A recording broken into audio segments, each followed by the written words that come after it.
We make more than just amazing happen, and I suggest that you respect the architects.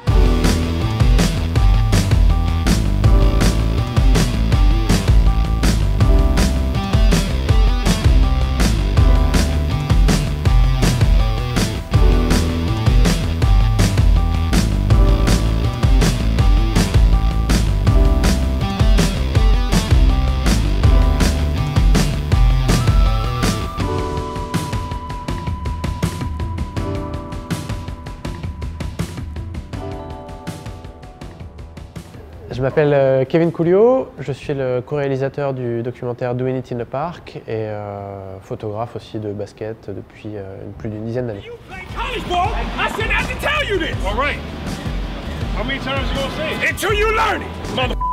L'inspiration première du titre, c'est venu du morceau de Donald Byrd et les Blackbirds qui s'appelle Rock Creek Park. C'est Doing It in the Park, Doing It After Dark. C'est un classique un peu des 70s américaines. Donc on l'a d'abord choisi à partir de ce morceau, mais c'est aussi une expression qui veut tout dire en fait pour le basket et le basket outdoor. C'est exactement ce qu'on fait, nous on le fait dans le parc, non-stop, tous les jours. C'est vrai que le morceau en fait lui parlait plus de baiser dans le parc et nous on est plus, on a détourné un peu ce truc sur jouer au basket dans le parc. Donc, c'est l'expression de Doing It in the Park, pour nous elle était parfaite. C'est Bobbito qui est venu avec ce titre à la base et même graphiquement et pour le logo, pour tout ça, tout fonctionnait. Donc c'est voilà. I said to myself, maybe I can get a shot at my dream by dominating these parks. Je connais Bobbito Garcia depuis 2004.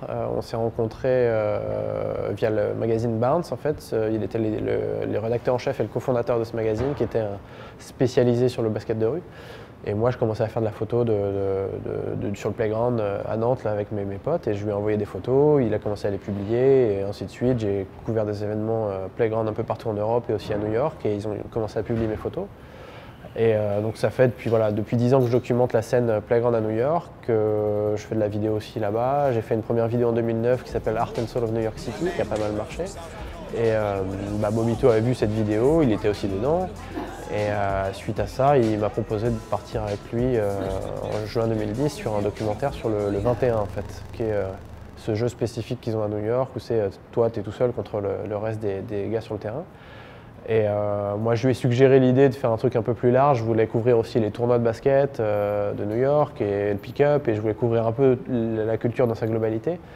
Mais lui a préféré se focaliser que sur le pick-up basketball. Donc voilà, après plusieurs discussions, on a réduit le truc sur le pick-up basketball qui est en soi l'essence du basket et c'est moins organisé, il n'y a pas d'arbitre et pas de coach.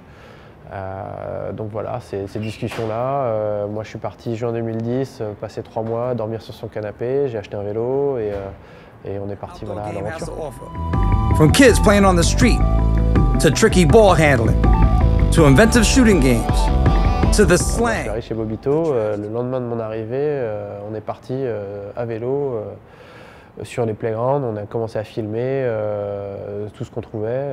Quand on sortait de chez lui, c'était bon, on va où? À gauche, à droite, on va tout droit, qu'est-ce qu'on fait? Donc on allait sur les terrains autour de chez lui au début, filmer des gamins qui jouaient au basket.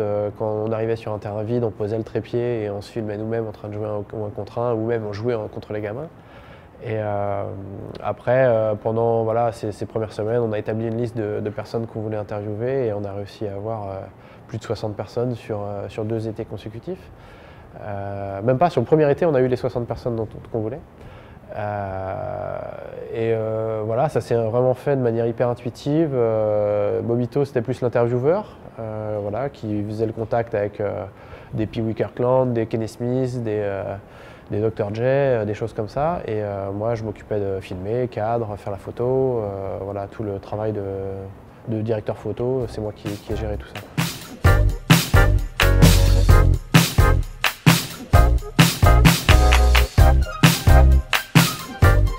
Le but de notre démarche, c'était surtout en fait de remplir en fait un trou dans la DVD tech ou la bibliothèque de basket en fait. C'est que tu trouvais beaucoup de documentaires sur des événements particuliers ou des joueurs particuliers qui essayaient d'atteindre la NBA ou voilà, c'était que des stories des histoires un peu individuelles.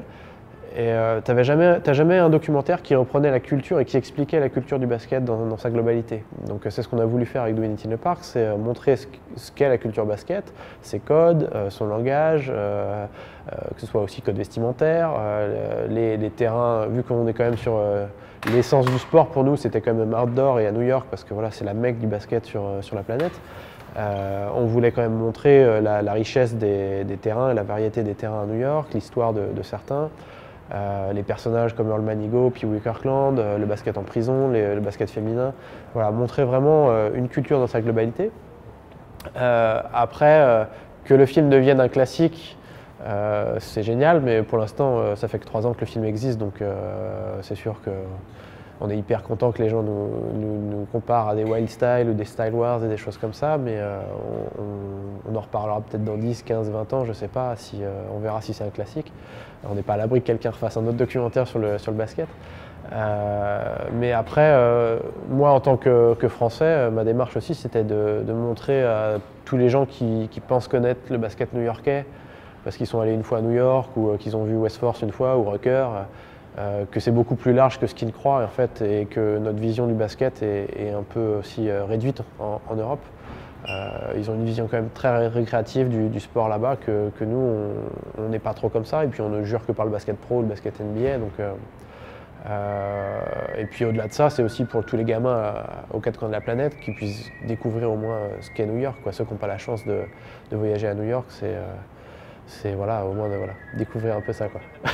One time, one guy was yelling to another guy on the bench, and I was filming that guy. His arm moved on my camera, and he felt that I was there filming him. So he got angry and slapped my camera. Hey, man, you got me on camera?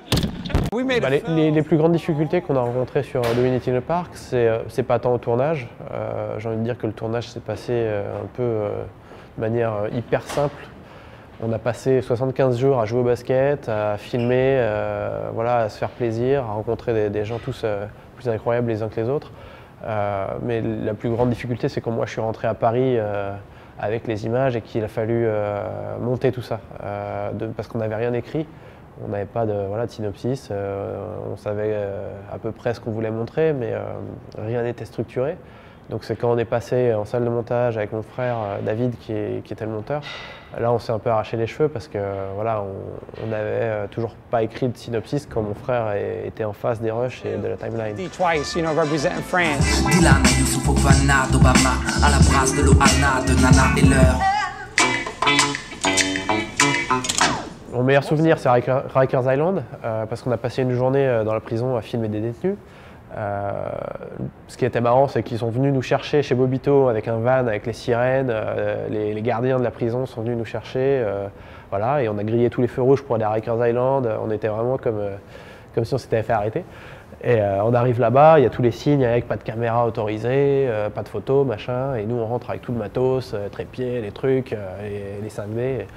Et on traverse en fait toute la prison pour aller dans la cour en fait. Et quand tu as toutes les grilles qui s'ouvrent, machin, hop, on va d'abord dans un gymnase où nous attendaient 8 détenus.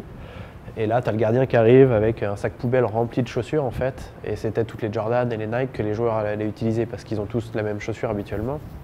Et là, donc ils leur regardent leur tenue de basket et leurs choses. Donc il leur enfile les shoes, hop, et c'était un peu tendu au début dans le gymnase parce que voilà, on ne savait pas trop sur quel pied danser. Et ensuite, on emprunte les couloirs avec les détenus et on va sur le terrain de basket. Et à notre gauche, il y avait une ligne de 15 gamins qui étaient en train d'attendre pour entrer, peut-être aller dans leur cellule ou je ne sais quoi.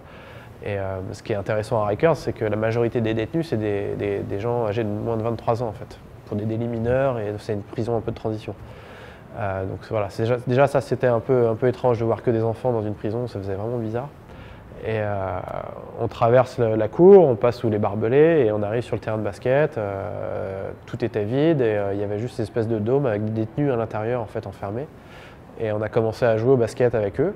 D'abord pour se familiariser avec eux et on a fait pendant 1 heure, on a joué au basket avec les détenus, donc ça s'est hyper bien passé. On a gagné les matchs, à notre habitude. Et ensuite, on a interviewé 2 détenus, les 2 vraiment hyper sympas, et on sentait vraiment qu'ils avaient envie de partager l'expérience et partager leur amour du basket avec nous.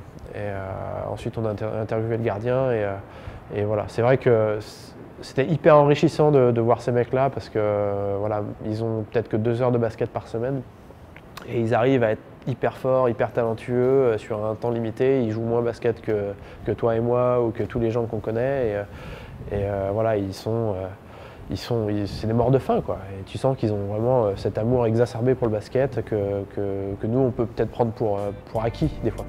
In 1934, there were 119 playgrounds throughout New York City. By 1960, there were 777. On a été super contents de voir que Paris s'était déplacé en masse. C'est vrai que sur notre page d'événements, on avait 700 personnes de confirmées et il y a 600 personnes qui sont venues à la projection. Voilà, nous on était, Bobito quand il est arrivé et qu'il a vu la queue sur le parvis du MK2, il m'a dit mais qu'est-ce que c'est que ce bordel? C'est pour notre film ça? C'est pas possible, j'y crois pas quoi. Et il me disait ouais, on dirait que c'est Avatar quoi.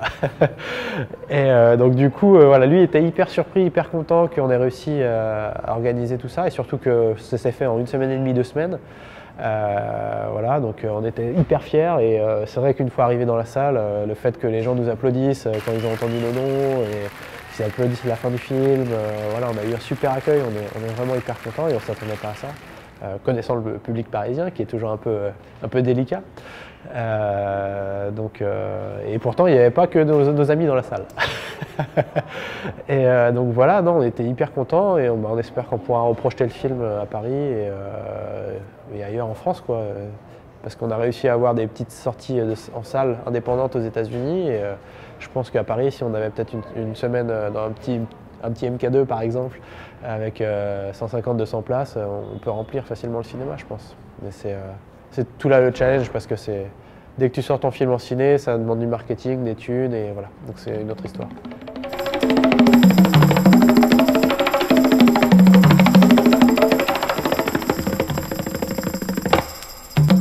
Bah, je sais pas parce que voilà, on est tous les deux d'une génération différente.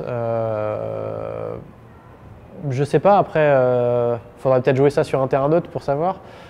Bobito est hyper fort, c'est un super shooter. Il défend pas non plus. Moi, je n'ai pas défendu non plus sur cette session de 1 contre 1. Et vu qu'on faisait des matchs en 3 points, moi j'allais que au lay-up parce que voilà, je voulais assurer les points. Je sais pas. Honnêtement, je pense qu'on se vaut. Je suis plus rapide que lui, je suis plus jeune, donc voilà. Maintenant, je pense qu'il vieillit, donc là, si on faisait la même chose, je le battrais. Mais bon, moi, je respecte beaucoup Bobito parce qu'à 46 ans, être dans cette condition physique et rejouer encore sur les tournois et même ce qu'on a fait aussi au niveau du tournage, faire voilà, 75 jours de vélo avec les sacs à dos chargés de matériel, voilà, il a tenu le coup et voilà. Donc moi j'ai juste un grand respect pour Bobito, juste pour voilà. C'est un peu comme Jack Ryan, c'est ce genre de gars qui à 52 piges sont affûtés et jouent au basket comme des gamins de 20 ans, voilà, moi ça impose le respect quoi. Voilà. In 2010, we decided to make a documentary on what we both felt was the very essence of the sport, New York City pickup basketball.